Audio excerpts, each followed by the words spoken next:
school system. Well, it's good right now. It's good right now. It's good. It's business good. It hasn't really started yet. That's right. Well, but I guess it's getting wound Well, up that's pretty what I close. say. We got all the same stuff. Yeah. Kids will be back Friday. Traffic will be different. You know what I mean? I've been around over there because my grandson, of course, he played middle school ball, and then I'm always involved with the high school athletics, football and stuff. I've been around there, so you tell activity is Picking up. picking up. That's right. That's right. That's right. Insurance finally paid for an MRI. Just either the tendon out here, she had two that were ripped away from the bone, and then one that was stretched out. So they had to tack those back to the bone and then cut the stretch when it tightened up. But they never paid for an MRI. They got X-rays, and they were treating it as a new stress fracture. She did therapy, she did all the things for months. And then they finally did an MRI. Like, Conversations, which we got to do a lot more than that. Right. How many reviewers? right. What? I guess they have to rule out all the other options before surgery. Yes, that's exactly right. I like when it's going on with, they got like 8 people around it, and they're all trying to get, where is it? One of my former students was, one of them was a conservative commentator, she was died about 3 months ago.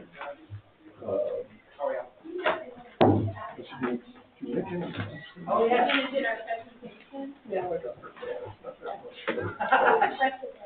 It fueled my identity, so I get a whole shitload of other jobs. Welcome to God, I don't care. I was easy to go to war, so hopefully it's not Good, buddy, you? Good to see you. I have a friend who's big in Voice America, he's been there for 20 years. See, I was gonna try to surprise you and tell you I got some. I saw you bucket, well, Oh, yeah, man. we spilled up. I finally found some. Of all places, I'll bring some. But they're, these type of men? They asked me to. Yeah. How you doing? Good. I was somewhere recently, had a big plastic tub with two mirrors. That's what I bought.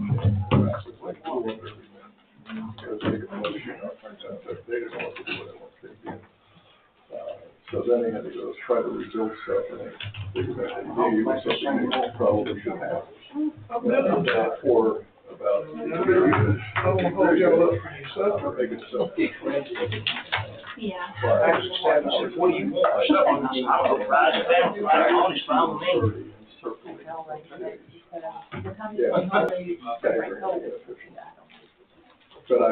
they had the. Now they have the global media used to be. Not only did we not know what was in spam to begin with, now you They get always are. history, smoke, you can get bacon, you can get whatever. They're on busy trying to get ready for, we've done all the way to get ready. Traffic will be rough. It's pretty rough on Friday. Yeah, rough Monday. Well, I'm basically, I'm in, I'm tired. Okay, thanks. Yeah, that's what I'm here for.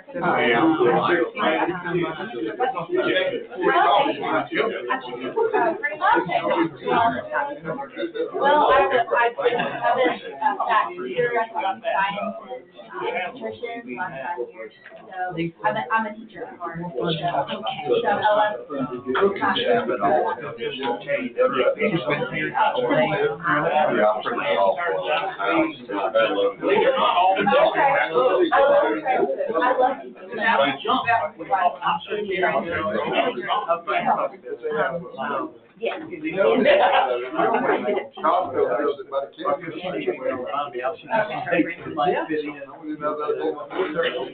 Oh, yeah, that's. I will say that. Start school. I think, like, I tell people that I have several buddies that it's a little easier because like you kind of, you know them, like, it really is. you know, you just kind of scratch or see what's right or what's wrong. So, but yeah, that's something. Oh, no. That is just what Franklin used to do. It. I used to spray in for figure out. Big little boy. Well, that's okay. Well, and I just set up a compact. It's just. Set up and all those things. More parts that make the jelly when the pig's feet, well, that hold it all together and just. Might not even. They're still.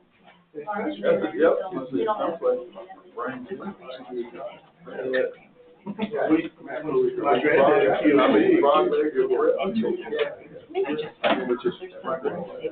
You even ate what they had. Go work in the garden and not eat it all. My dad would not eat fried chicken. He wouldn't touch it. I'm not eating fried chicken. He said, I grew up with fried chicken. Fried chicken is just healthy. Hi, Madam. How are you? Lee Bell's down there, he wouldn't eat fish.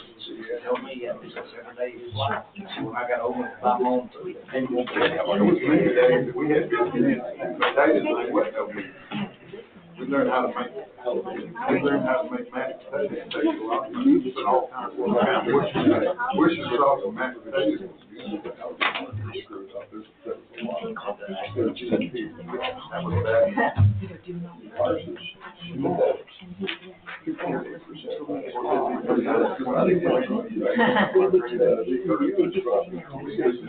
The answer is, Oh, yeah. they were.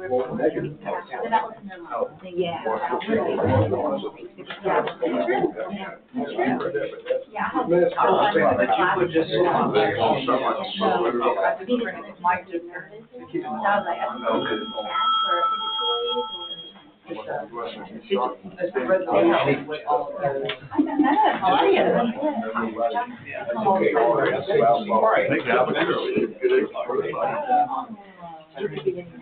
Or anything. I'm shocked. How was the traffic? Oh, yeah, really. You know it all, they vote. Yeah.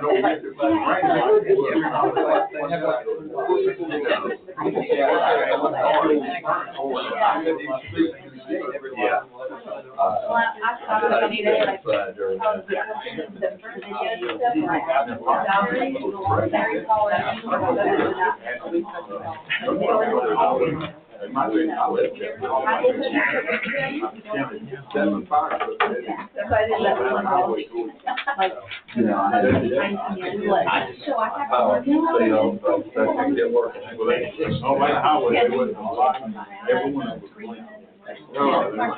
Yeah.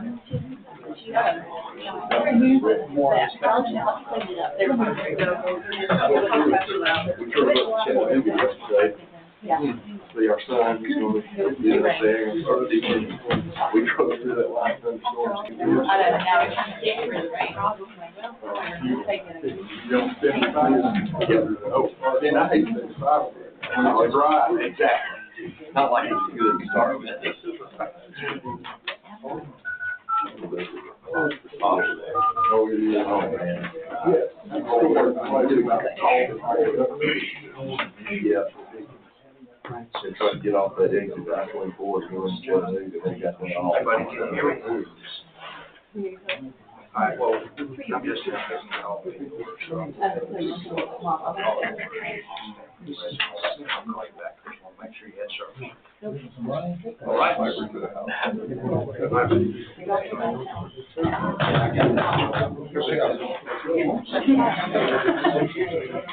Yeah. I'd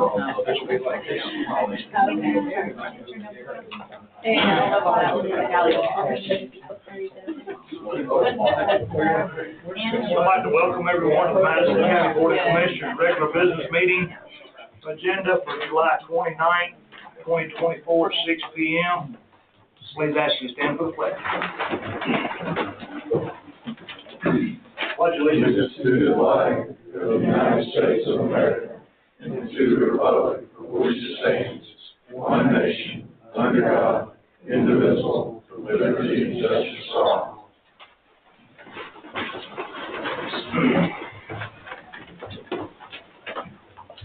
I'm going to get Commissioner Chandler on the phone as he is traveling to Florida. He'll be on speakerphone the entire meeting, we hope.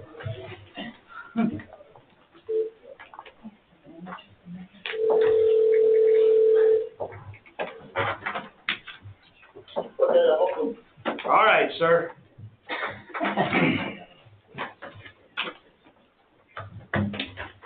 Gentlemen, before you, we have a copy of the minutes from June 24th, 2024 special call meeting, minutes from the June 24th regular business meeting, minutes from June 25th board retreat meeting, and minutes from July 1st, 2024 agenda work session.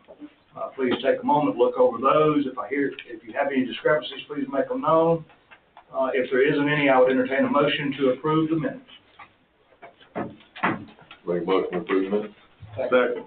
Motion by Commissioner Doster, second by Commissioner May. Any discussion, gentlemen? Hearing none. Commissioner Adams? Yes. No. Yes. Yeah. Hear you loud and clear, sir.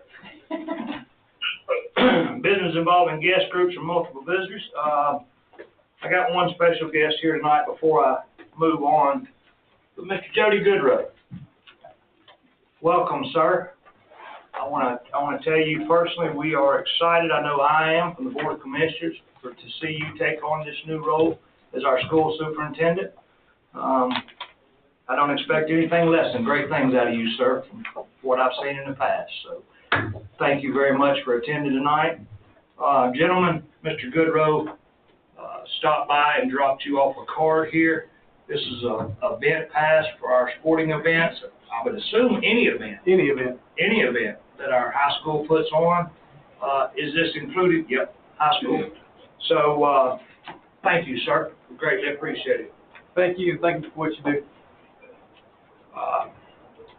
Now, with that being said, you need any statements you want to make us aware of, or you just prepared for the fire?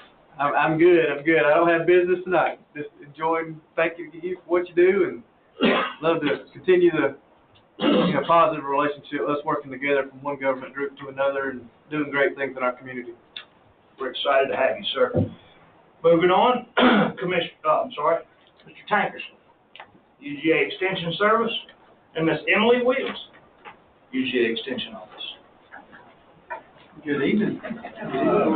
It's been a little while since I've been here. Been a minute. It has been really busy over in the extension world. We've been, I know towards the end of the last quarter, we were doing a lot of ag days on my side of things with all the kids and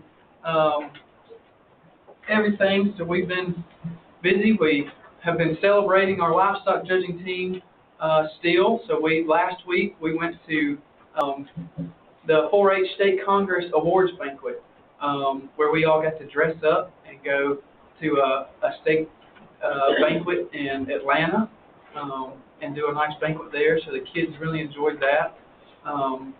We took them on a trip to Oklahoma to practice and see some pretty cool farms out west. So that was a really fun trip we were also able to do with them.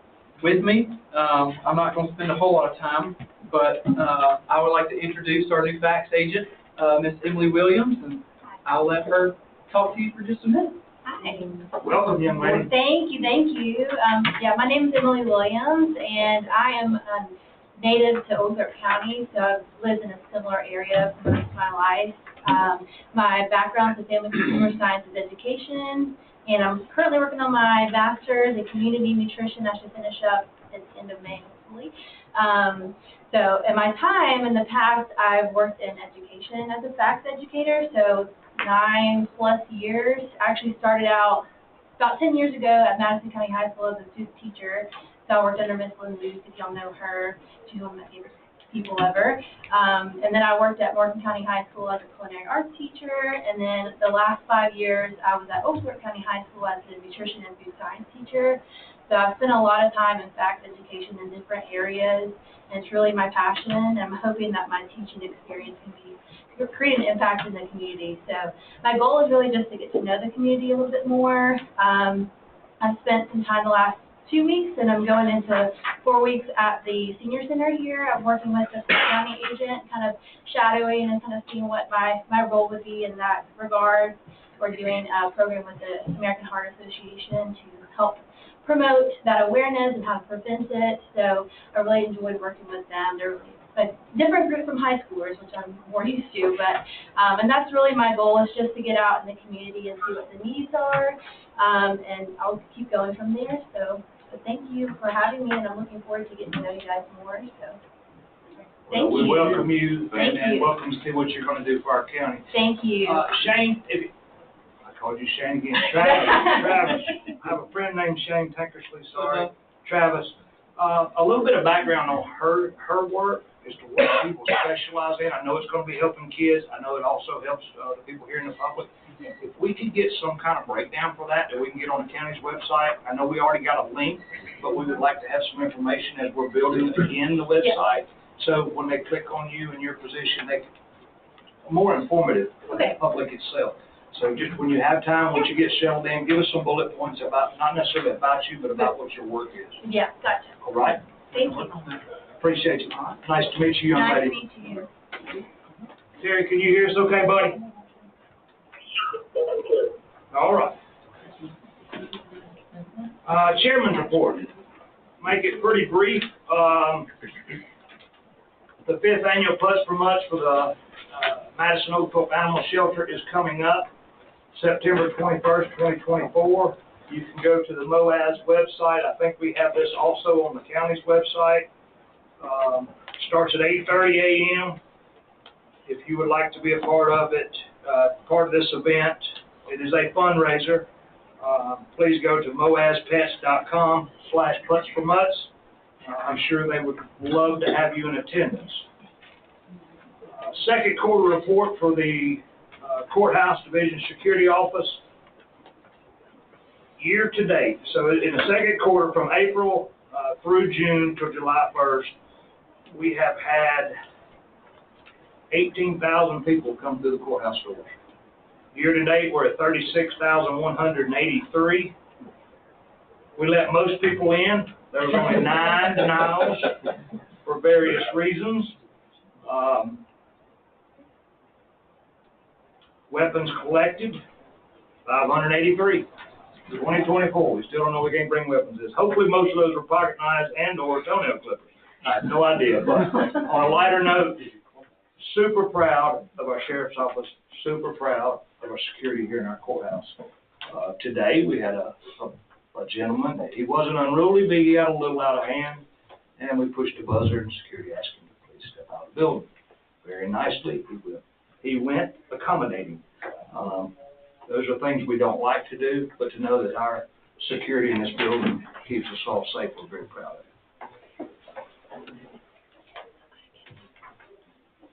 Statements and remarks from citizens on tonight's agenda. Do you have anybody need to say anything about tonight's agenda before we move forward into old business of rezones?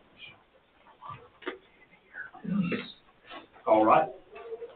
Old business. Item number 7, consider Hunter Downing's application for Pridgeon Enterprises Incorporated is requesting to rezone 25.38 acres from A1 to R1 to develop a subdivision consisting of 14 1.5-acre lots. This property is located at 1216 Diamond Hill Road in Colbert on map 0058, parcel 049 in District 5. Hi, how y'all doing? I'm Hunter, 1219 Spratland Mill Road in Hull. I'm requesting to rezone our 25-acre tract from A1 to R1 to develop a 14-lot subdivision. This subdivision will be continuing the next phase of Nancy's Place off Diamond Hill Colbert Road, and there will be a second entrance off of Kincaid Cemetery Road. Phase 1 and 2 roads will connect between lots 8 and 9 of the preliminary plat that we provided y'all. I have been working with the city of Colbert and Piedmont on plans for the subdivision, and they've informed they can provide water off Kincaid Cemetery Road.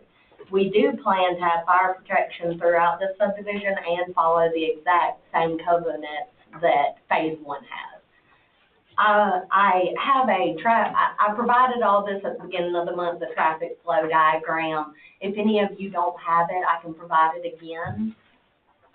If anyone needs it, I don't have a copy, but if we could get a copy. I might put it, here's a copy if y'all want to pass it around. Yes, I do have a copy. You do, okay. Well, if anyone needs, I do have a copy of it. Just to show we're seeing traffic flow through the subdivision. Most traffic flow, will flow out of Diamond Hill Culvert Road, exiting the subdivision through Phase 1. Those who exit through Phase 2 will turn onto Kincaid Cemetery Road and then on to Diamond Hill Culvert Road. So there's no substantial increase in flow of traffic through Kincaid Cemetery Road off Brush Creek Road. I do believe the approval of this rezone request will benefit the county and surrounding properties. The subdivision will provide quality homes at affordable prices that we desperately need in this county and increase the property value of the property and surrounding properties. Thank you for your consideration of my rezone request. If y'all have any questions, I'd be happy to answer them. All right. Gentlemen, does anybody have any questions before we move forward? I know you are aware that the Board of Commissioners can put conditions that we would like to see. Yes, sir. Okay, so you're probably going to hear some of those shortly. Yes, sir. I don't think anything is necessarily out of character for this board to do such, but I don't personally have any questions for you as of now. If nobody else does, then Thank you very much. We've already held our public hearing on this. We have heard the pros, the opposition, and the support for this, and we closed that meeting that night with the board before the board. I'm sorry, a vote before the board present, and that's what we're picking up right now. With that being said, gentlemen, we are in discussion mode, and at that point, I'll entertain a motion.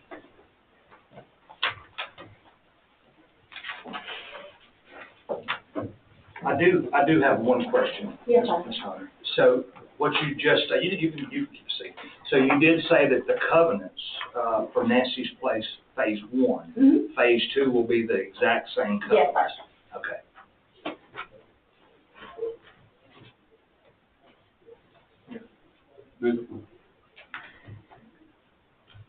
I know I was gone last time, but from a process standpoint, that's public hearing done, it's just behind the board.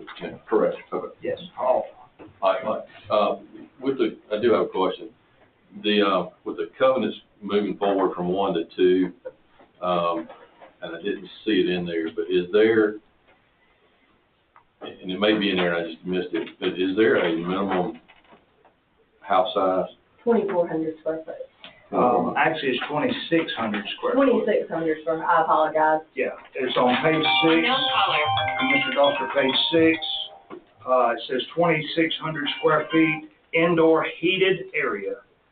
This excludes any daylight, basement, garage, porches, etc. Two-story residents shall have a minimum of 1,800 square feet of indoor heated on the main floor. Is that must be in the application materials, is that right? No, that's It was an recorded, additional material. that's for Phase 1, that's what's been recorded. as part of Okay, it's not in, I was trying to find it in the conditions. No. Okay. And that's, honestly, that's kind of where I was going, because in the conditions, it talks about the building elevation is substantially conform with Phase 1.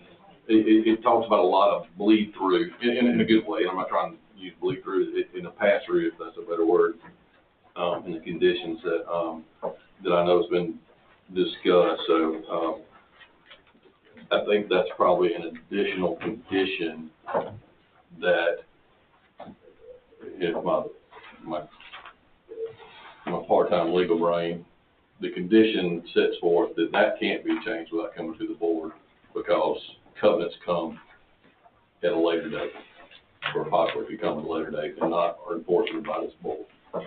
Well, right, and so we don't normally, the board wouldn't typically dictate what's in the covenants, but if there are things like minimum square footages, you would just add those, or put those in your conditions. Okay, approved. Honestly, I thought that might come up because I just heard the verbal of it, and Ms. Baxter found it, and I said, well, let me take it with me, because I know there'll be more than me just ask that, so. Okay. And first of all, I apologize for everybody that I was out of town last time, but for good reason. So, I appreciate the board holding us over. I've gotten several emails, several comments, regarding this application.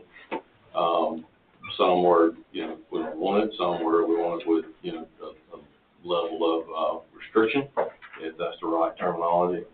So I think staff has done a good job trying to coalesce some of, the conditions that were recommended or that were talked about. These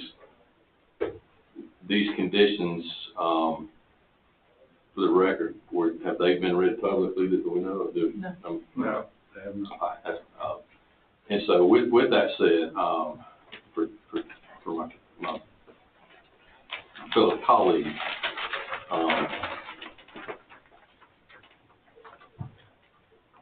I'm going to, for the sake of, and also for the sake of the community, I'm going to read these. And then,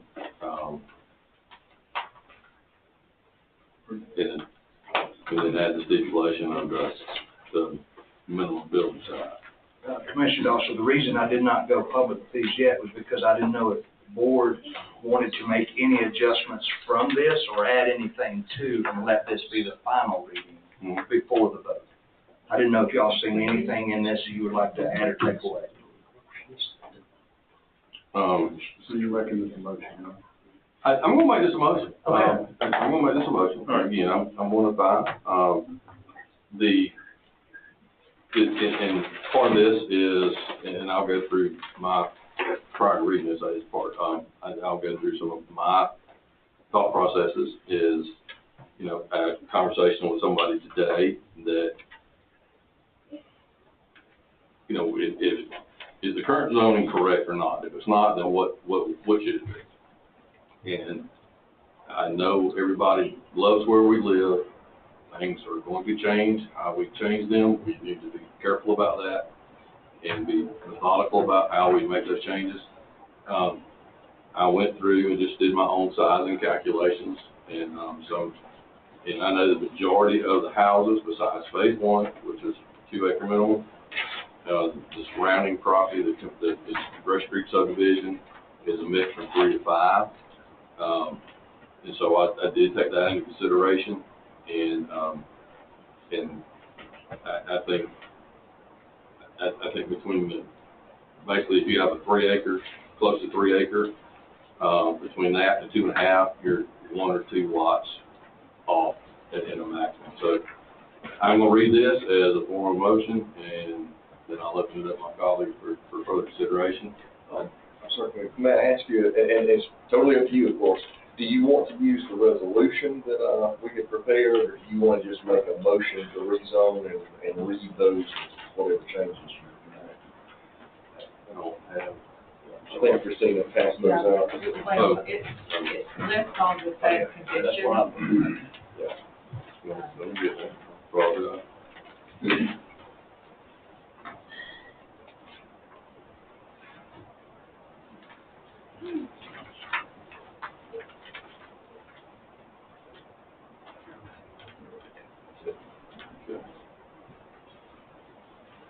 All right. And that's, so I had actually prepared several iterations of this. This is the one with just copy and paste these conditions into a resolution. Okay, thank you.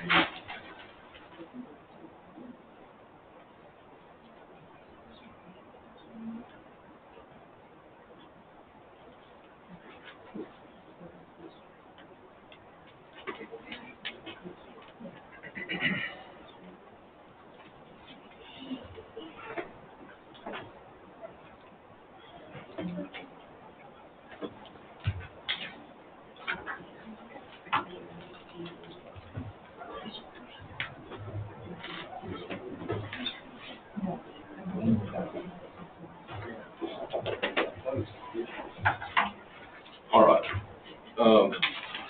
And So I'll make a motion to rezone to the tax parcel number 58, -049, to an R1 zoning with the conditions as read. The development shall substantially conform to the site plan submitted with the application regarding its general features, place, and alignment.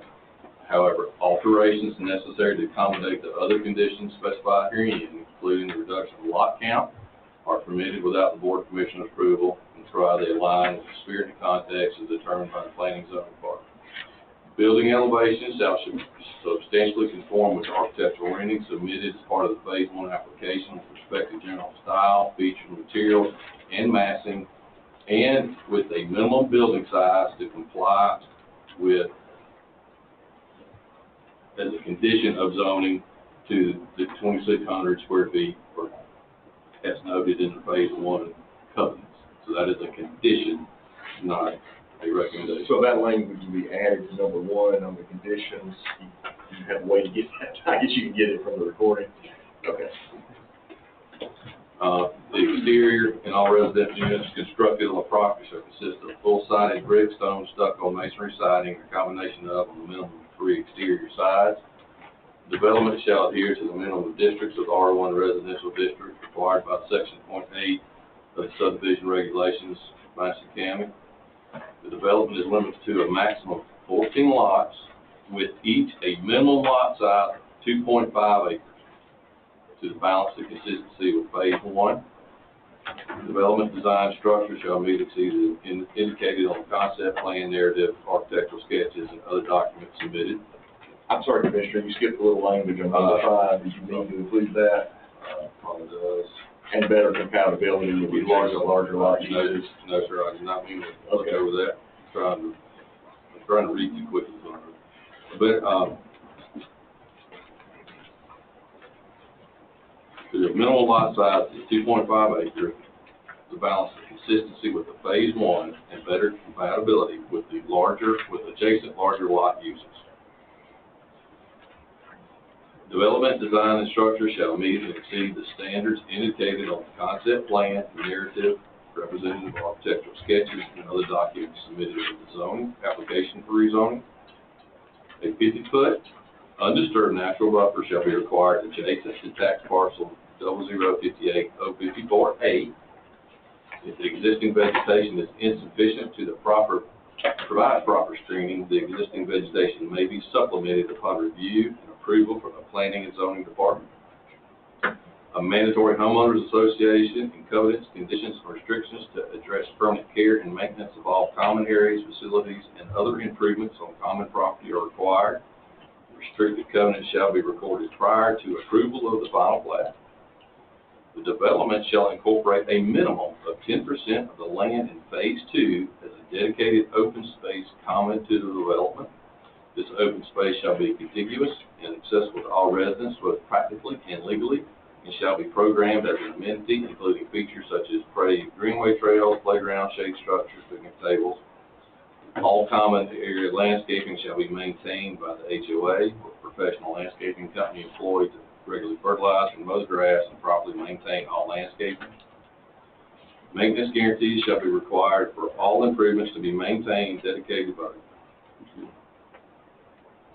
Maintenance guarantees shall be required for all improvements to be maintained, dedicated by the county or the HOA, that is, streets, sidewalks, open spaces, landscaping, to guarantee the quality and ongoing performance of the installations. Prior to the approval of the final plat, the county may enter into a written agreement with the developer or subdivider whereby the developer or the subdivider shall agree to maintain in good repair and living condition of all applicable improvements prior to the release of the maintenance guarantee.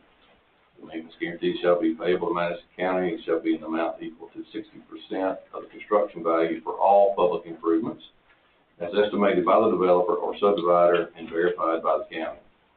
The duration of the surety shall be a period of 24 months following the date of approval of the final plat or final certificate of occupancy or certificate of completion. The guarantee shall be in form of bond, cash, or escrow.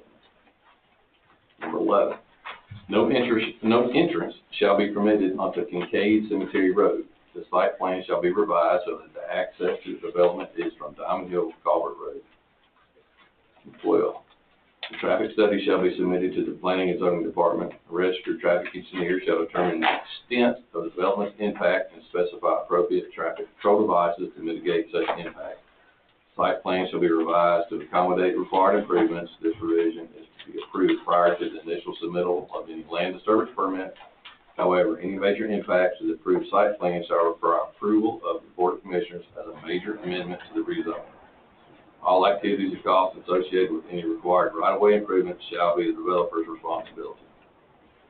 A copy of the documentation recorded with an agreement between the subdivider and a water supplier, either the public water system or Piedmont Water / Municipal Water System, to accept the subdivision as a water customer shall be submitted to the Planning and Zoning Department prior to or concurrent with the approval of the final plat.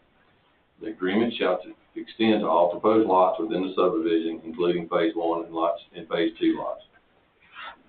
Fire hydrant specifications, supply lines, and spacing must meet the requirements of Madison County Industrial Development and Building Authority construction standards and water system distribution infrastructure specifications. Efforts shall be made to maintain as many trees as possible, with the disturbed limited to areas needed for construction of the roads, other public facilities, utilities, prior to the issuance of the building permits for the individual residents. A tree protection plan shall be included as part of the land disturbance permit for the development of the subdivision. The tree protection plan shall be a detailed plan designed to protect and preserve trees before, during, and for a period of 2 years after construction in the undisturbed and or unbuildable portions of the subject property and the proposed lots, including areas of the setback, as reviewed by the Planning and Zoning Department. These conditions, with the modification I've added, to me address all, if not the majority of, or if not all, of the concerns that heard. And to me, that simply just balances the adjoining property, protection of adjoining properties, and the rights of developers, or the rights of the existing property owner to move forward with the development. Thank you, Commissioner Doster. Gentlemen, we are in discussion mode. That is the motion from Commissioner Doster. I would like to add a couple things to this, just for clarity. Mike, section 13A, the fire hydrant specification supply lines, this particular system, while it does lie in the county, this particular system is owned by the city of Culvert, the lines and the well. Right. And speaking to the mayor of Culvert, which Commissioner Doster stated we would want a letter from the planning and zoning prior to the site plans being approved. The request on that is, I think they want to follow their guidelines on where the hydrants are placed. And there was one concern there that they would like for us to add into the motion, or they possibly can. I told them we could because we was already putting 14 amendments in this, conditions in this, is that they would like to see that the line currently is going to come off Kincaid Road, because that's where your 8-inch line's on Kincaid.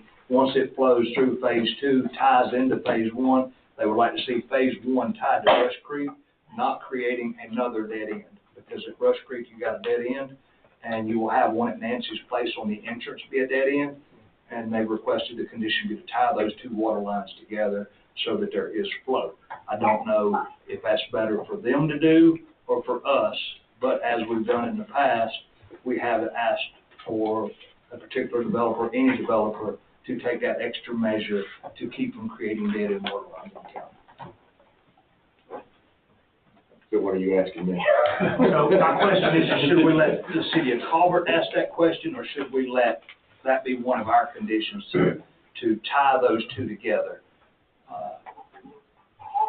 Well, so the only thing I know about 13A is, and I emailed out earlier today, I don't think the IDBA has, if it were going to connect to the IDBA system, I don't think they have a document with that title to start with. Okay.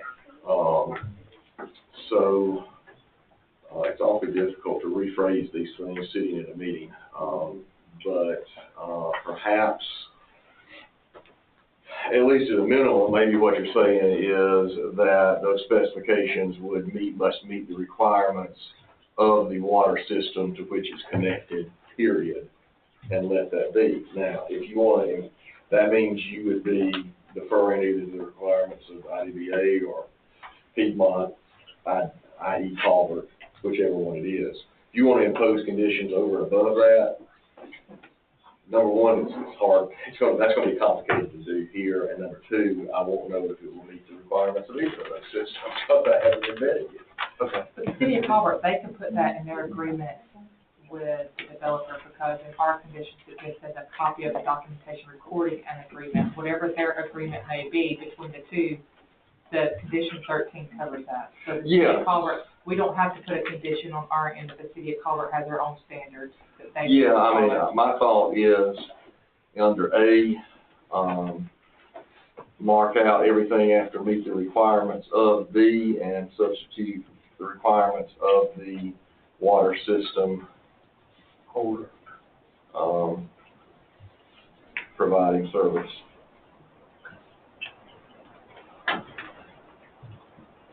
I think that would be satisfactory. We just wanted to make sure it was covered somewhere on somebody's end. Wouldn't something along the lines, say, under best practices as identified by the GWWA, the Georgia Waterworks Association, wouldn't that take care of it? Because you know, I'm not, all I know about these conditions is that, number one, I think it was sent to CPL, comments and recommended conditions. There were emails about suggestions. Christina forwarded those to CPL. If I say it wrong, I'm just repeating you, let me know. She sent those to CPL. They sent back the modified list of conditions that Commissioner Oscar just read. I haven't been involved in any of that.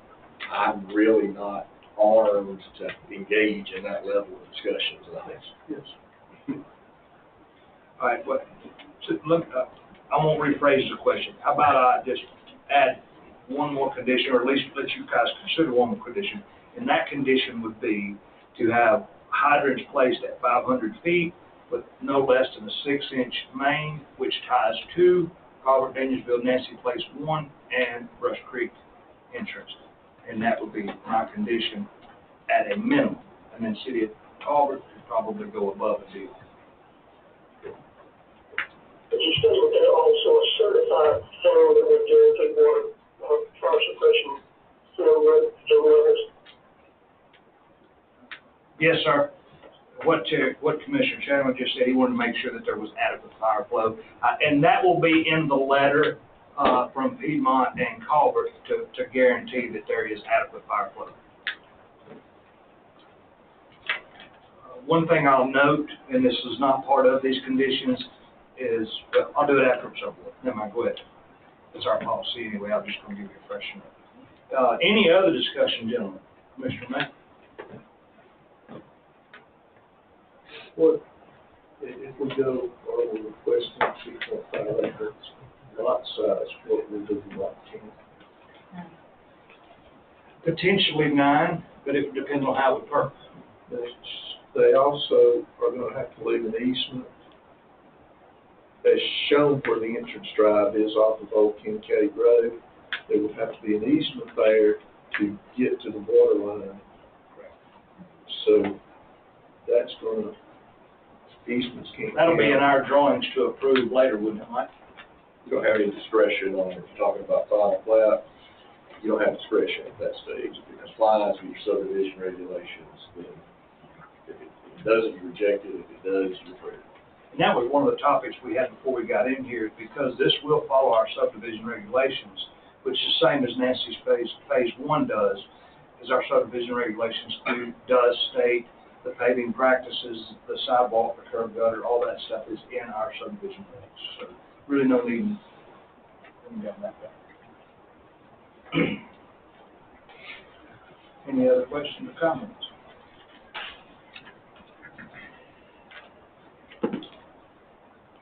All right, hearing none, I have a motion by Commissioner Doster. Do I have a second? Well, before you do that, I think you've asked Commissioner Doster for that friendly amendment to his motion, haven't you?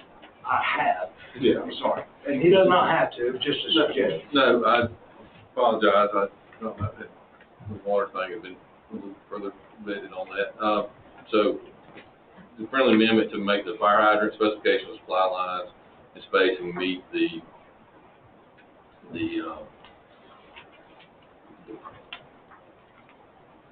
provider, I mean, what we provided recommendation, or This is what I had said, then, but what Chairman Higgins asked for is beyond this. All I have is, under A, the first line ends of the, and I suggested of the water system providing service, period.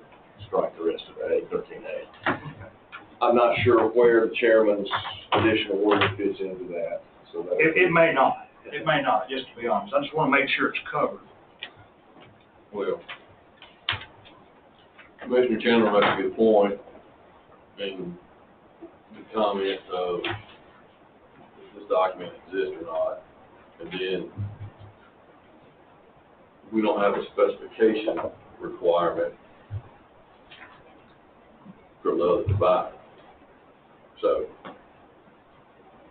you know, we've been pretty hard on trying to make sure any new development has fire protection. So my engineering background would say that we will minimum fire flood protection, 750 gallons a minute with residual pressure can be standard. So in lieu of anything else, I would say that would be a minimum requirement to meet fire flood protection. So you have an additional sentence you want the clerk to add? That's a good one. You can add that sentence.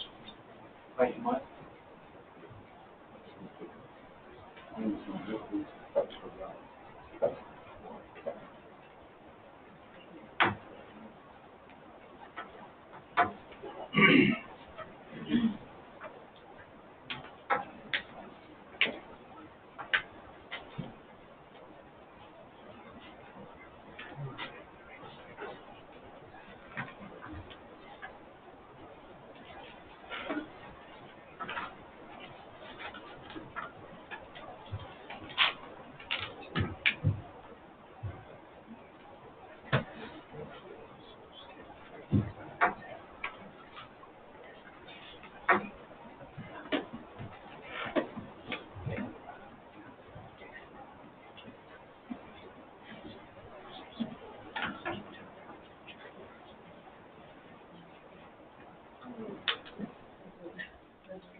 All right, Jim, I'm gonna read this out loud and see if this makes sense or. Fire hydrant specifications, supply lines, spacing must meet the requirements of the water system provider and shall provide a minimum 750 gallons per minute fire flow with fire hydrants spaced at a minimum 500 feet apart and provide the appropriate residual pressures as per Georgia EPD or other industry standards. Anybody have a statement about that or feel comfortable with that before I ask for a second? We'll add that to your initial. All right, hearing none. Gentlemen, do I have a second? Second by Commissioner May. Any discussion, gentlemen? Hearing none, believe it or not. Commissioner Chandler, it's on you, sir. Mr. Chairman, if you don't mind, skip over me. I struggled to hear a good bit of that conversation. Particularly, I couldn't hear Mr. Pruitt's comments. If you would excuse me. All right, no worries, sir. Commissioner May, it's on you. Yeah. Yes. Yes. All right, motion carries. Commissioner Chandler, motion carries with the 15 conditions that was read aloud. Just one caveat to this, to know the Board of Commissioners they have at the 12-month point, if ground has not been broken, it can come back before the Board of Commissioners and reworded rezone. So if no longer are the days that you can get a rezone and wait 5 years to develop it. You have 12 months to move forward. If not, we can initiate to revert. I want to tell everybody from the citizen standpoint, I know there was a group gathering from residents of Kincaid and Brush Creek. Thank you. Thank you for the time you spent putting particular questions and or comments together that you would like to see done. As the chairman of this commission, I'll tell you, it's not an easy job to be a Board of Commissioners. You cannot please everybody. But taking you guys' input and you ladies' input and being able to work something that I think will work for the request versus the opposition, I think we found a good common ground tonight. Mr. Doster, thank you very much. I think you've done a great job also. Please stick around. We got more to come. It ain't gonna be near as exciting, but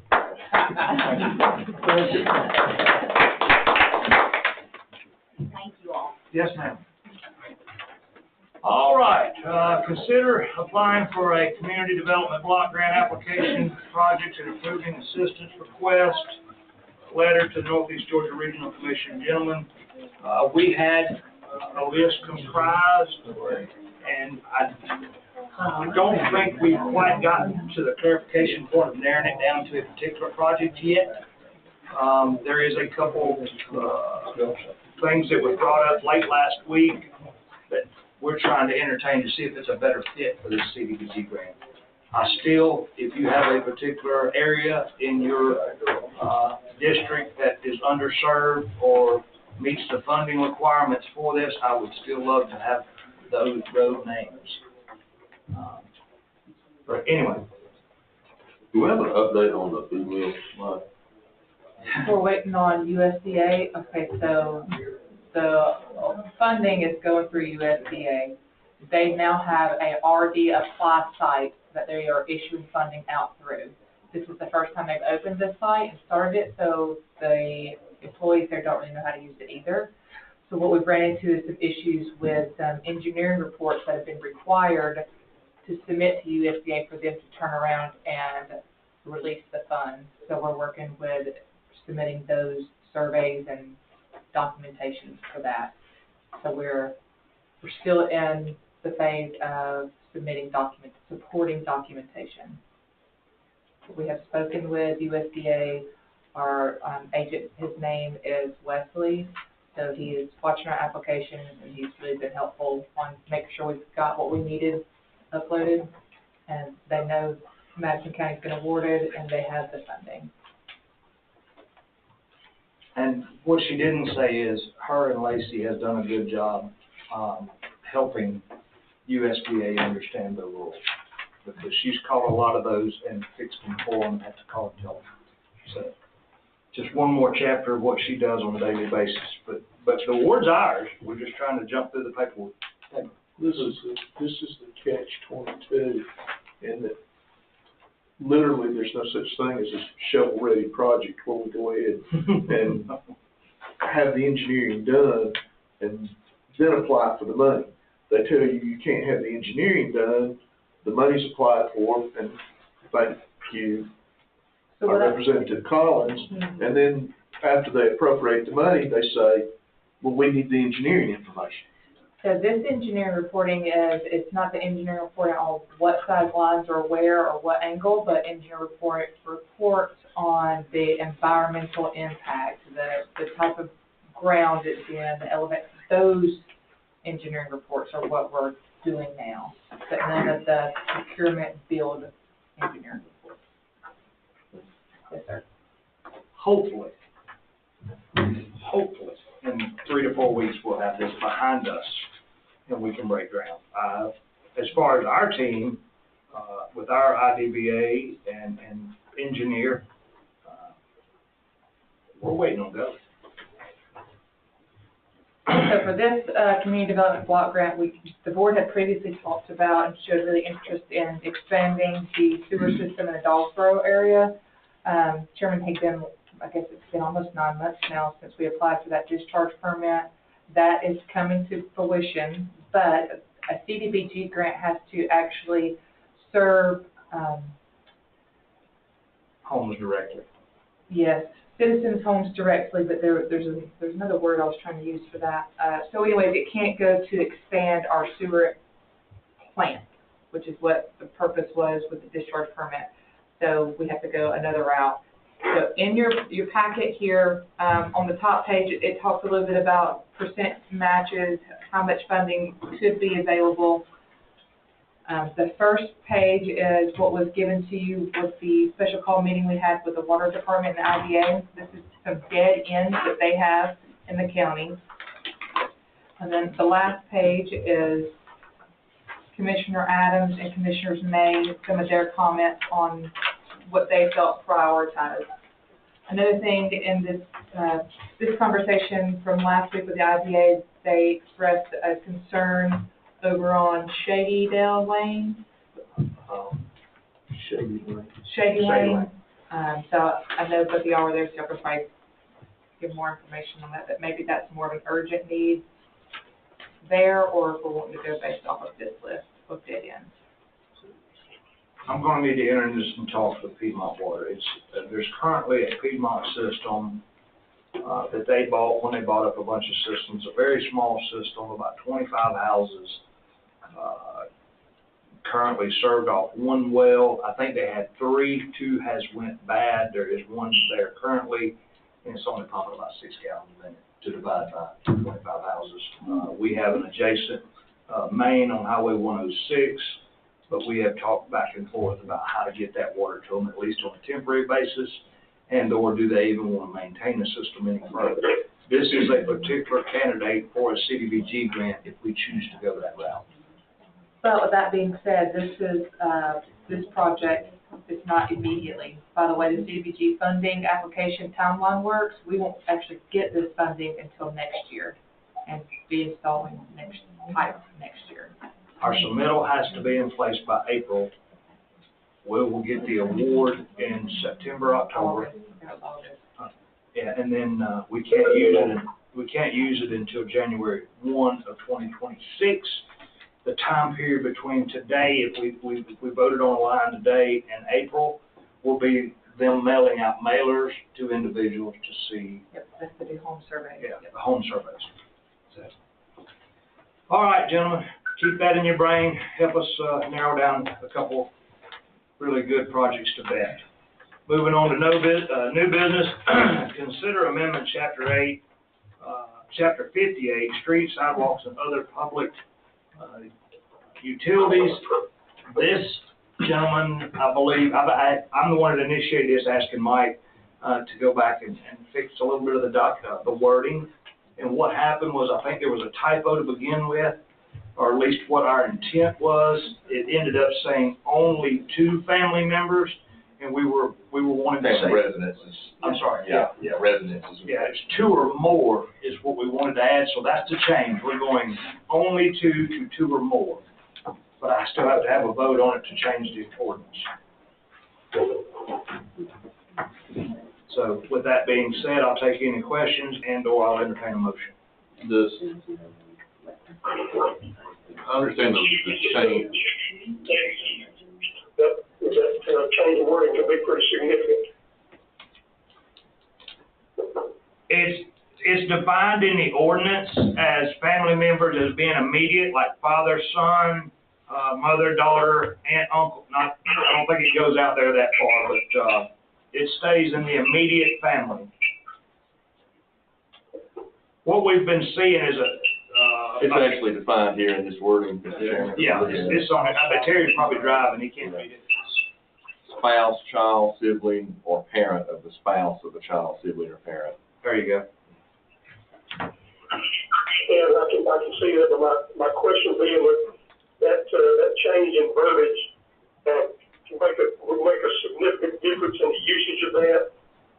Particularly when we have those changes like that, it goes through P and Z for their consideration and their recommendation. That has not occurred. This isn't, I'm sorry, over here. I just wondered if it would be appropriate to do that here, there. I hope you can hear me, Chairman, Commissioner. This is actually in the County Code of Ordinances. It's not in the subdivision regs or the zoning ordinance, so that's why it did not go through Planning Commission. Okay. But great question, though, thank you. So, gentlemen, I guess the question I have, and if we're cleaning it up, we're cleaning it up, but I want to ask a question. Sure. What happens when that residence is no longer owned by that particular people? There is no good answer for that, and the only reason I say is because we can't bind the future that far. But if a gentleman owns 50 acres and he has 3 sons and he wants to give them all 10 acres apiece, right now we're telling him he's got to pave it to county standards and make a county road and deed it over to us. If one of the sons moves to Illinois and somebody else moves in, until it divides further and becomes not family members directly, then you have control over what you're going to require the next step to be. That question is on the list of questions I have sent to CPL. Okay. And currently, that's the situation we have because it's only 2, and actually it is a father that has a house and a daughter that has a house. Now the son is wanting to build a house. I understand, I just. Keep in mind, we're retaining this down to immediate family members today. Yeah. A dozen brothers and sisters could come in here, and I know this is probably crazy, but a dozen brothers and sisters come in tomorrow, and then after we say, you good to go, they all sell and they're gone. I mean, that might be a little too far of a stretch, but. Well, even if it's one, I mean, this is, if I may break in for a second, but the question I had posed to CPL, looking at this for the future, the recommendations they're making, I mean, even if it was restricted to 2 as it is now, those properties will eventually sell. Yeah. Does the county have a right at that point to say, now you have to bring it up to standards? It may not even be possible at that point because standards require 60-foot width, which is not required now. So those are problems that currently exist, but all I know is, all I've done is ask CPL, how do you suggest we fix that?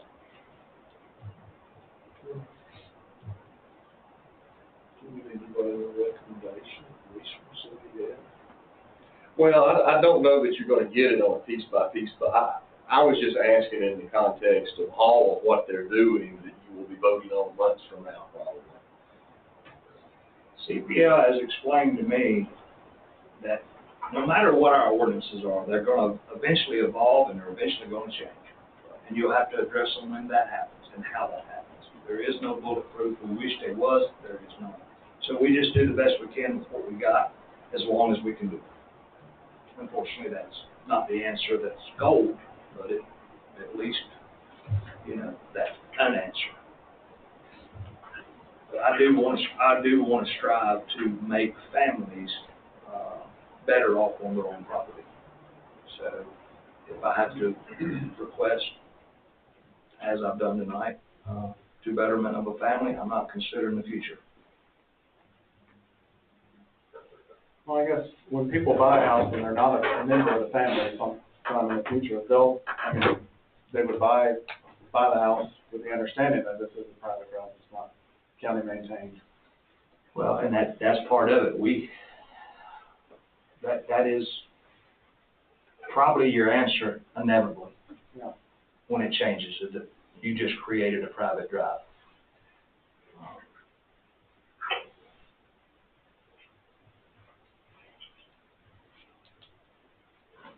Because right now, I have 2 kids. I have 2. And this particular gentleman, and I think it's our mistake to begin with. I think we for some reason missed that. He's got a house, his daughter's got a house, and now he wants to put his son in his house. If he got 30 acres, the man should be able to build his house.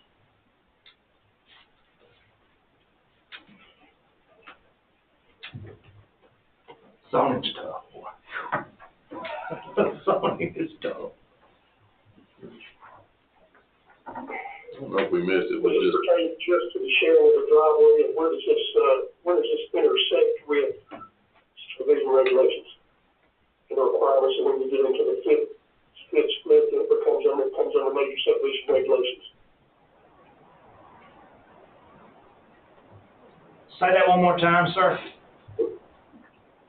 My question is, what I'm trying to get straight in my mind is, does this create subdivision regulations? Is this just for residences that can be served by a pit-on driveway? He's saying once you get 5 on that private drive, does it go to subdivision regulations? He's saying this exception to that. The way our ordinance is written today, I think it would. I don't know how you would enforce that. Well, so right now, the ordinance this is written in terms of serving residences, no matter how many lots they're spread across. Subdivision regs, if I remember correctly, it's, you go into the major subdivision process if you have either 5 splits or 5 lots, I forget which, within some period of years, which I don't remember either. So really 2 different questions, although, there obviously could be some overlap.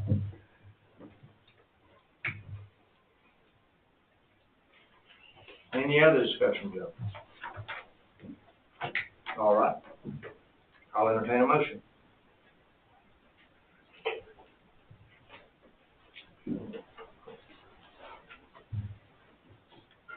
I'll make a motion that this amendment be approved. I have a motion by Commissioner May. Do we have a second? Second. A motion by second by Commissioner Adams. Any other discussion, gentlemen? What was the motion, Mr. Chairman? Motion to approve by Commissioner May, second by Commissioner Adams, sir. Any other discussion? Hearing none. I'm sorry? No, sir, go ahead. All right. Commissioner Kirk. Yes. yes. Yes. No. All right. Yeah. Thank you, sir. Don't get distracted. I hope you're not driving. No, I'm not part. Oh, you're in park. You ain't never gonna get no miles. And I know motion is carried, and I appreciate Commissioner Chandler's concern. I do appreciate council asking some more pertinent questions. I don't want to be a hindrance to somebody that's in the situation, but I do feel like we do need to address maybe some. I concur. So, I don't want to use the word fallout, but. Unintended consequences. Yes. Yeah. All right. Consider, chapter 54, consider amendment to chapter 54. Again, this is a cleanup. Speaking with, Mr. Pritchett, I think this came about in 1998. Yeah. And in the high spots, if you'll look at the very back page, gentlemen, he's just wanting to disregard a portion of our amendment. which says inevitably that the state, with permission, with written permission from the state can override the county ordinance. And we do not want to do that. We do not want the state to come in and override county ordinances. And perhaps more to the point, we've probably should have, I guess we just had to look at it since 1998. Probably. The state was never going to do that. We've confirmed the state is never going to do that. So there's no reason to have that language there.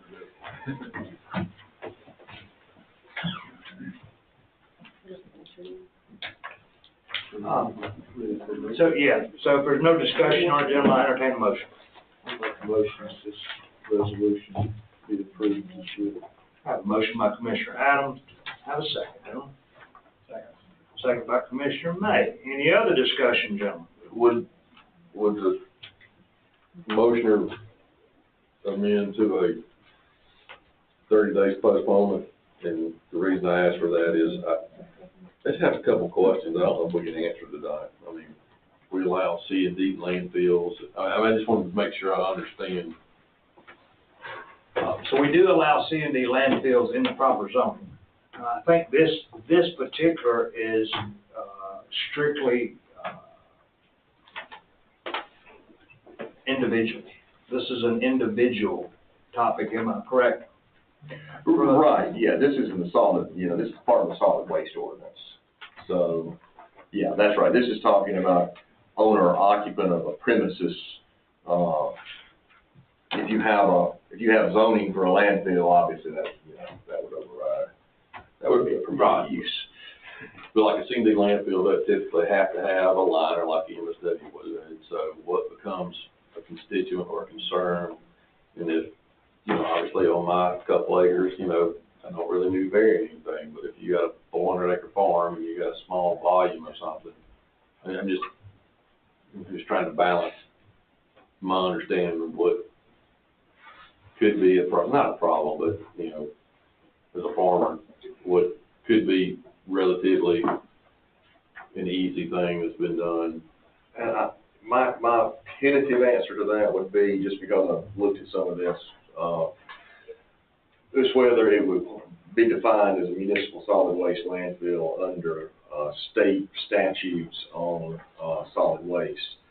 They do, C and D is considered municipal solid waste as defined as a solid waste portion of the state code, of Official Code of Georgia. So now, as to a farmer's activities when he crosses that line into being a municipal solid waste landfill, I don't know. A lot of it had to do with manufactured goods. If it's manufactured and not a natural resource, you cross the line right there. You can bury tree stumps that's produced naturally, but you cannot bury pallets that's manufactured. It's the same reason you can't burn pallets or tires. EPD was pretty clear that this was a vaguely written state law, and that's why they encouraged county ordinances to be more stringent. But if we have litter or waste, is that defined? I mean, is that defined the way I didn't see it defined that way, the way you just said it. So I'm not saying I'm against it. So there's a definition of waste. Yeah, and I don't have the rest, I don't have the rest of it with me, but the definition of waste is manufactured. I've asked for an amendment. And that's fine. If he's amenable to it, if not, then y'all can vote. So we have a first and a second, but in the discussion, I have a request. Substitute motion. Substitute motion, for postponement. Okay. So the first one has to fail in order for the second one to be voted? No, actually, substitute motion voted on first, so if you get a second on that one, then the first one's All right, so I have a motion to Substitute motion. Your second to the substitute motion? Yes, sir. All right. Any other discussion about substitute motion? Hearing none. Mr. Adams? Yes, to table. Yeah. All right. Substitute motion carries, so we'll do a 30-day postponement. Well, to the next meeting date. I don't have to count. Yes. Thank you. All right. Consider hiring senior center director.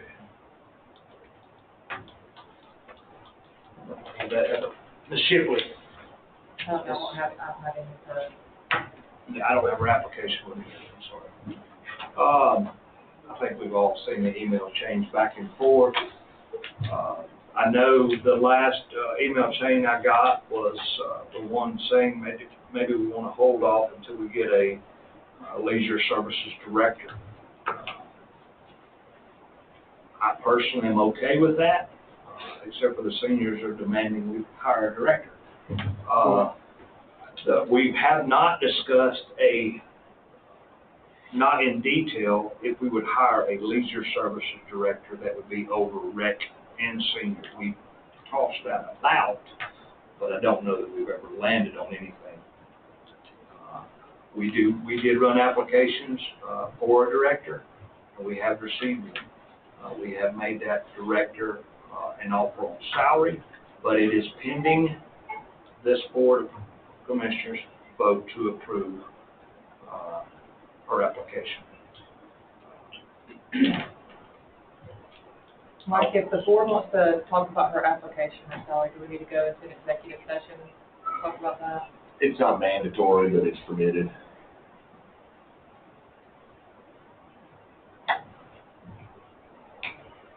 I mean, I don't know that I can answer any more questions than what I have already in various emails back and forth.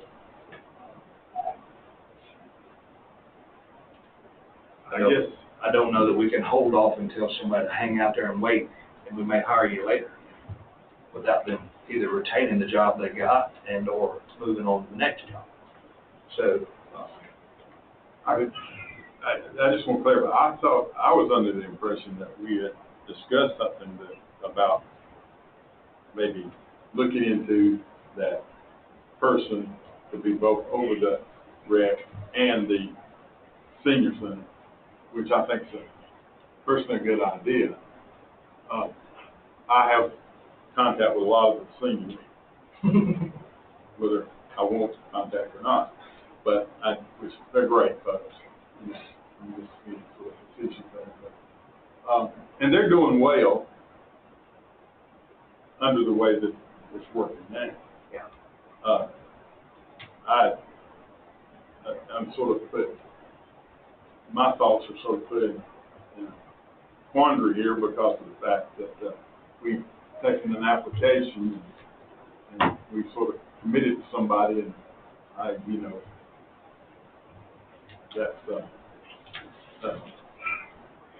that's an issue, but I would really rather that we sort of look at the overall trying to get a person as far as what my personal feelings are. SPG should make their final recommendation for both departments, staffing, flow chart towards the end of the fall. October. September, October, when they're going to make that recommendation on leisure services, and is that what the board's idea is appropriate right now, or if they want to wait? So we got, we're running on a skeleton crew. Last Thursday, maybe Friday, I can't remember exactly because a lot's happened between now and then. The one we have as filling in is the assistant director, and she was on vacation, and the only other person there was out with the flu. So we almost shut down the senior center. Had it not been for Angela coming over and unlocking and sort of hanging out for the day, we would have been down.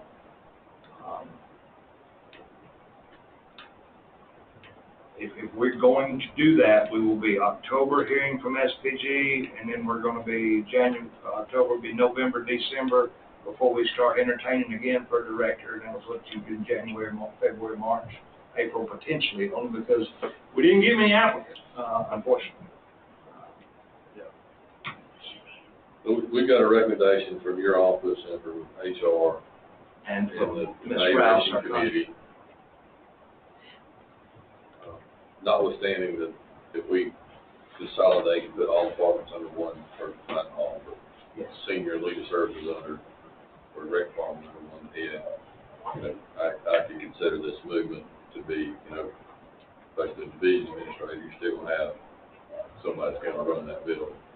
So I'd make a motion to accept the recommendation from the evaluation committee, HR, and chairman's office.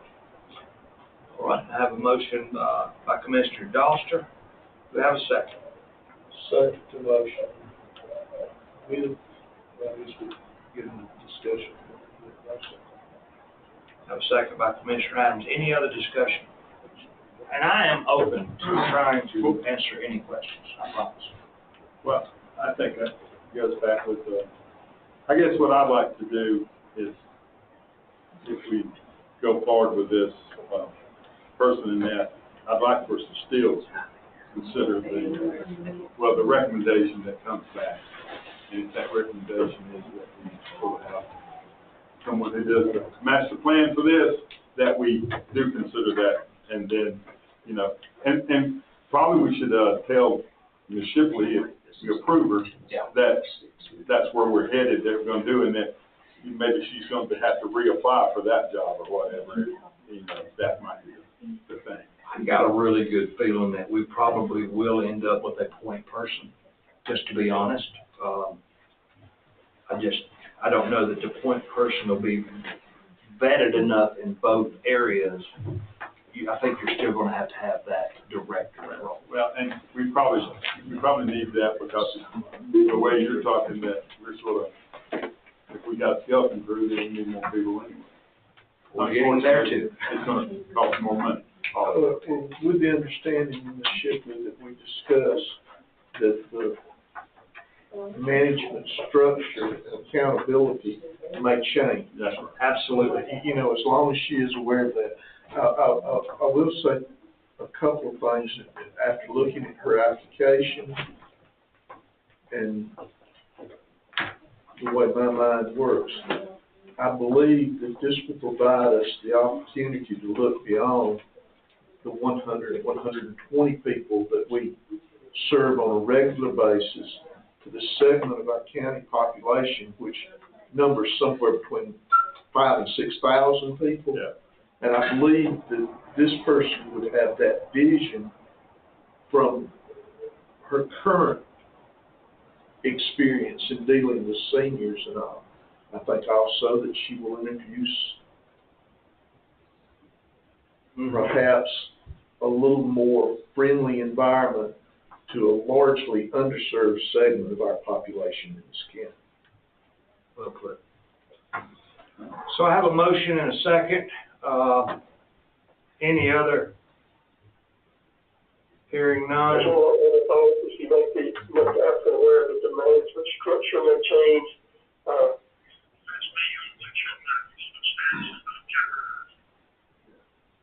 Result of that change. Yes, sir. I think, you may not have heard it, but I think that was one of the recommendations, sir. Thank you, though. So, believe it or not, it's on you, Terry. Yes. Yes. All right, motion carries. Gentlemen, road update, just a few. I'll take whatever you got, and then I'll read you mine. I think I sent my stuff in. Okay. Y'all got. Terry, you got anything on the road update you might, need me to write down, buddy? We have issues on the,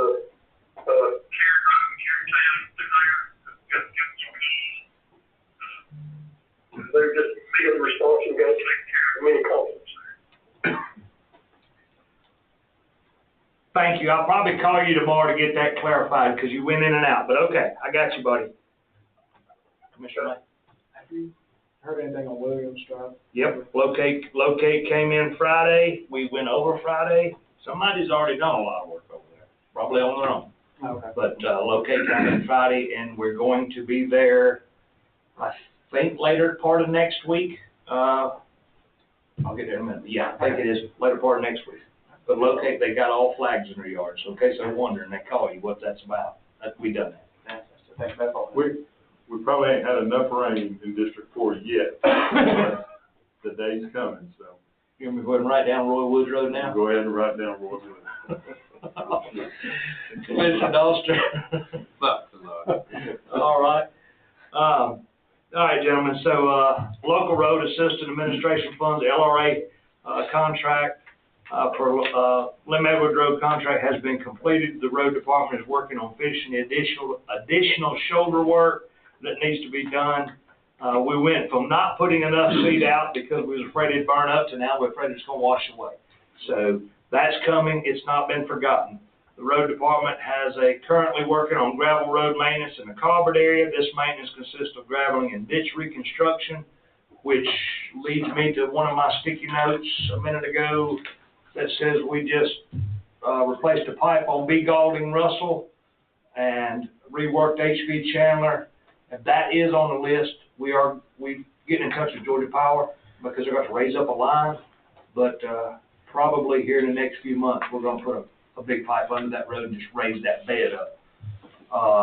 Hardwood Lane is next off of River Road. That's what they're working on this week, and then they'll go to yours. The road department right-of-way maintenance crews are in the Paoli area and East Sanford area. The crews cutting back limbs and canopies that are encroaching the right-of-ways. And I'm going to say this as nicely as I can, just because the newspaper will probably catch it up later. You know, we don't intentionally butcher your trees. What the machine we use has a swing blade attached to it, and it does not do the best looking job. But I ask you, if you own the tree that's creating the problem and don't like the way it looks in the end result, then take care of your tree. We don't want to make a mess out of your yard, I promise you. But we do have to keep line of sight opened up. One season later, 6 months later, when everything blooms again, you see all the splinters is missing, so just be patient. But we're doing you a favor, and we try to protect. We've been doing a lot of canopy raising, which means we're trying not to knock the lights off the top of the school buses and the fire trucks. So be patient, slow down, be patient, pay attention. Commissioner, Chairman, I gotta say, my wife and I drove by a pretty little farm close to us recently, and she said, "Oh, that tree's getting in that power line. I hope they don't mess it up." So I quoted you, where you said that same thing in an earlier meeting. So I thank you for that. Yeah. You know, it's world's worse, because I used to own a utility company, and you have to cut the right of way. People come out and say, "I'm gonna sue you for cutting my tree." And I'm like, well, if it knocks your power out and you lose all your food in your refrigerator, who are you gonna be mad at now? Me or the tree, or your tree? But anyway, Board of Commissioners has been approved for the 2025 local maintenance improvement grant for LMAD grant. That amount is $913,255. This grant will provide patching repairs to 12 county roads. I meant to get you a list of roads that were completed over this paving projects. We're working on that. We're doing Gotcha. a timeline of those. Statements and remarks from citizens on about anything. Sure, Mr. Chairman, thank you very much for leading that discussion on the rezone application. I greatly appreciate you taking consideration, along with all of you gentlemen as well, what the citizens have to say about that. As far as amendments are concerned, when will those be publicly available so we can, get a copy and read them, or will those be in the paper? Or when I get it all typed together and so pretty. But the official document that will stand legally will be at the end of August when the board approves tonight's meeting minutes, and then those attachments. That's when those conditions are set. If that makes sense. Yes, I can get you a copy within the week. But I was just curious. There are legal documents when we vote, but not until we approve the minutes can we go public with it. What is your name, sir? Oh, I'm sorry, John King, K-I-N-G. And actually, I think since this is a rezone, it's actually effective immediately. Yeah, so you can go ahead and send in the resolution with the changes that were made during the discussion. Okay. Might I add, she's rather quick. Normally, we start getting our copies of our minutes the next morning by about 9:30. I'm like, all right. Any other statements from anybody? Okay. Statements, remarks from commissioners. Yes, I've got two things. One, would it be possible to put a traffic count or one of those things over on Deerfield? So- Like Deerfield Road? Yes, so that either we get an accurate count of how many people are traversing that road every day, so that we can entertain conversation as to pave it or just put it to rest, put a sign up saying this road's not gonna be paved. One way or the other. Yeah, I'll be more than happy to instruct if our road department has a traffic counter, to put one there. I'm guessing based off of 14 homes plus some that's being built, they should have somewhere around 50 traffic a day. And just for the record, this was not Commissioner Adams that said this. This was me. It is a dead-end road that's 2.5 miles long. It will potentially serve up to 20 homes in the next 3 years. I doubt it will be paved, at least in my lifetime.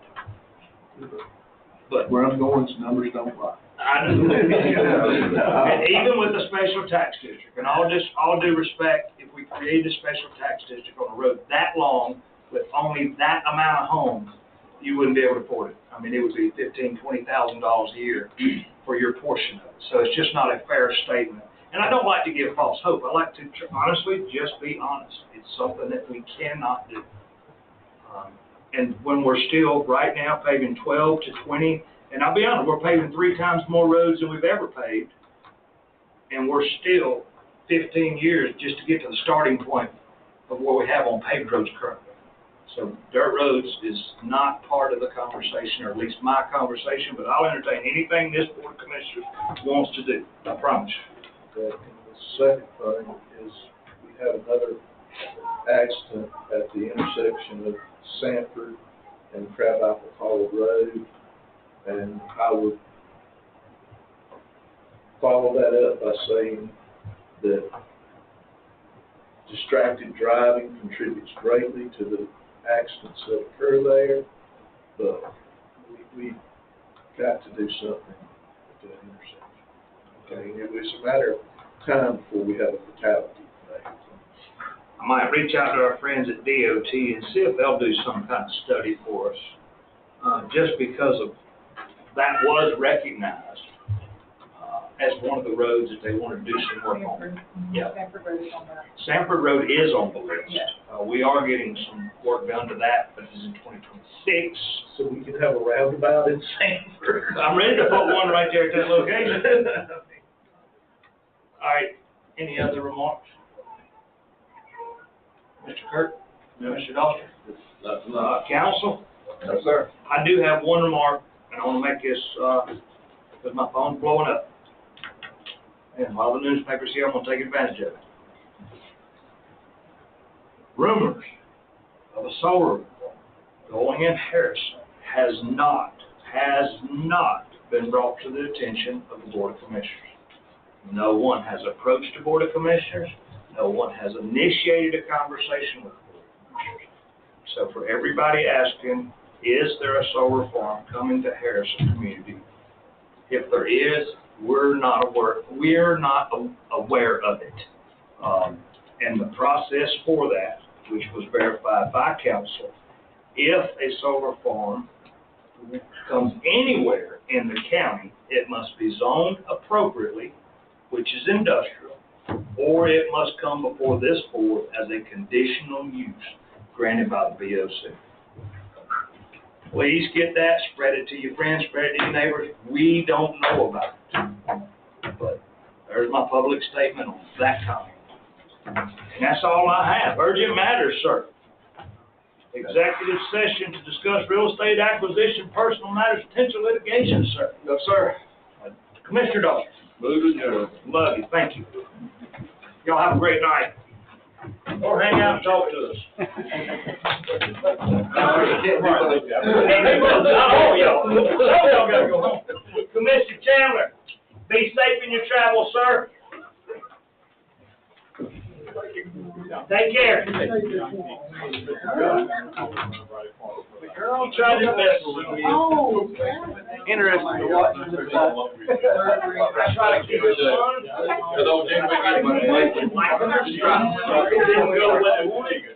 Thank you, sir.